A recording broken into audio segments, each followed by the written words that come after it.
خواص کے سوچنے کی بھی بات ہے کہ اللہ کس جماعت کی مدد کرے اور کیوں کرے. ایک کی کرے تو دوسری کی کیوں نہ کرے, دوسری کی مدد کرے تو تیسری کی کیوں نہ کرے. اور سب کی مدد نہیں ہو سکتی. اللہ کا وعدہ ایک ہی جماعت سے ہے, وہ ایک جماعت بن جاؤ, اللہ کی مدد آئے گی. اللہ کا وعدہ بے شمار جماعتوں سے نہیں ہے, 2 جماعتوں سے بھی نہیں ہے, 3 سے بھی نہیں ہے, ایک جماعت سے وعدہ ہے. ایک جماعت بن جاؤ, اللہ کی مدد آئے گی. فرقوں میں تقسیم رہو گے, اس طریقے سے ہٹ جاؤ گے جو طریقہ اپنانے سے اللہ کی مدد ہوتی ہے اور پھر اللہ کی مدد نازل ہوتی ہے. دوستان محترم, اسی مقصد کے حصول کے لیے ہم نے امت مسلمہ کی تشکیل نو کا آغاز کیا ہے کہ ہم اس طریقے پر آ جائیں جس طریقے پر چلنے سے ہم اللہ کی مدد کرنے کے قابل ہو جائیں. جب ہم اس قابل ہو جائیں گے تو پھر اللہ کی مدد بھی آئے گی, پھر اللہ ہمارے قدم جما دے گا, اللہ ہمیں اقتدار عطا کرے گا, قوت نافذہ عطا کرے گا, اللہ کی حاکمیت قائم ہو جائے گی. تمام انسانیت اللہ کی حاکمیت کے جھنڈے تلے آ جائے گی.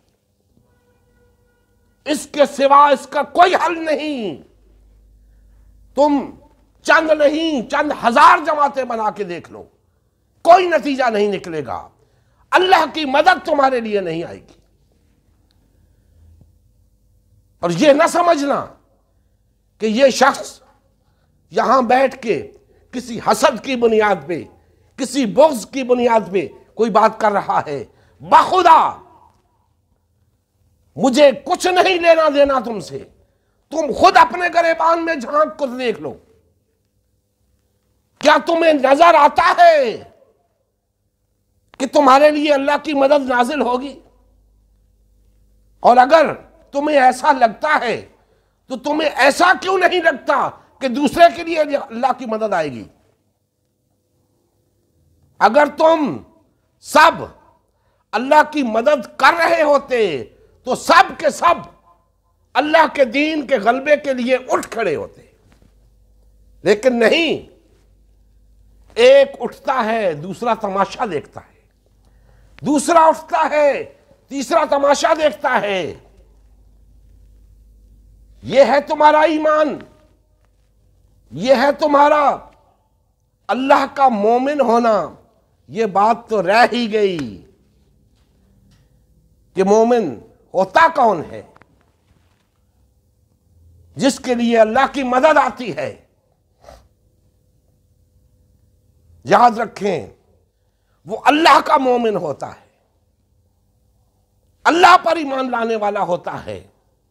آج مسلمان, بات اپنی مختصر کرتا ہوں, آج مسلمان اللہ کے مومن نہیں رہے. کوئی اس جماعت کا مومن, کوئی اس جماعت کا مومن, کوئی اس شخصیت کا مومن, کوئی اس شخصیت کا مومن, کوئی اس مذہبی پیشوا کا مومن, کوئی اس سیاسی رہنما کا مومن. اللہ کے مومن نہیں رہے مسلمان. اللہ کے مومن بن جائیں, اللہ پر توکل کرنے والے بن جائیں, اللہ کی مدد کرنے والے بن جائیں. اللہ کی مدد بھی آئے گی, اللہ تعالیٰ اقتدار بھی عطا کریں گے, غلبہ بھی عطا کریں گے, کامیابی بھی عطا کریں گے. نبی کریم صلی اللہ علیہ وآلہ وسلم کی زندگی کا مقصد غلبہ دین اسلام تھا. اس مقصد کے حصول کے لیے امت مسلمہ کی تشکیل ہوئی. امت مسلمہ نے نبی کریم صلی اللہ علیہ وآلہ وسلم کی سیادت و قیادت میں اسلام کو غالب و نافذ کیا.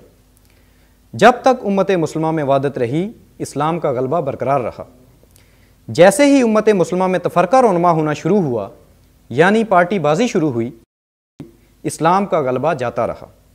آج غلبہ دین اسلام کی بحالی کی واحد صورت امت مسلمہ کی تشکیل نو ہے.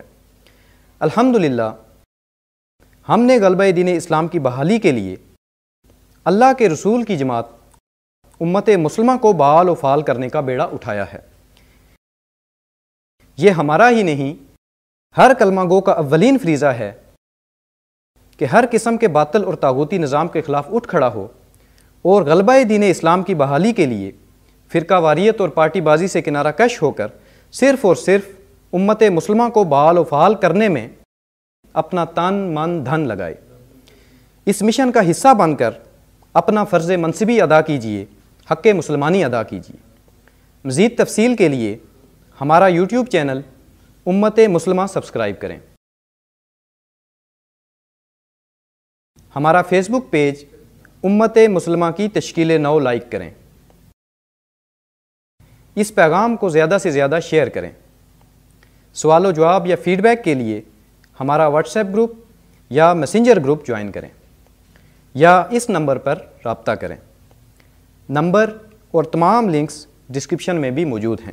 جزاک اللہ خیر۔